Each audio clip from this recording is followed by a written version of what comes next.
Протоколите и за деца и за возрастни за преглед кај матичен доколку имаат симптоми на вирусот COVID-19 се исти. Не постои пациент да има симптоми на вирусот, а да не биде прегледан, велат лекарите. Тие велат доколку почувствуваат било каков симптом кој асоцира на коронавирусот, најпрвин треба да се јават телефонски кај својот матичен лекар и според резултатите да утврдат дали треба да дојде на преглед. И за деца, и за возрастни е сепак првиот момент кога ќе осети дека има некој проблем се јава на матичниот лекар. Матичниот лекар оценува дали треба пациентот според анамнестичките податоци, дали треба пациентот да дојде на преглед или не треба да дојде на преглед.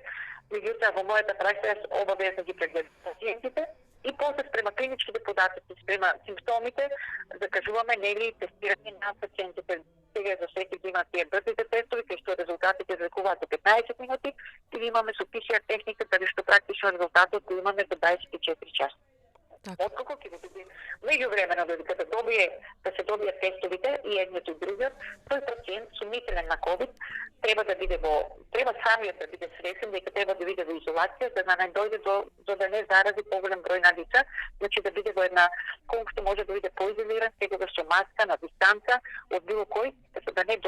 дојде до заразување на едно здраво лице кој што е во контакт со него.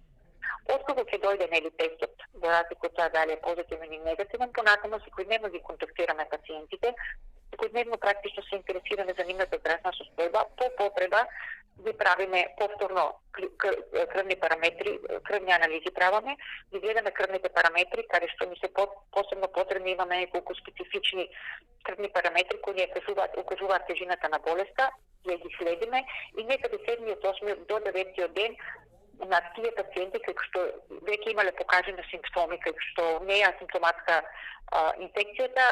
закажуваме и РТГ сликање на плуќа, бидејќи многу често на слушалка не можеме ништо да слушаме, а наудот на плуќа да биде многу драматичен. Лекарите апелираат до сите оние кои имаат симптоми на вирусот колку што може да се изолираат, да носат заштитни маски и да одржуваат дистанца, за да не дојде до зараза на друго здраво лице.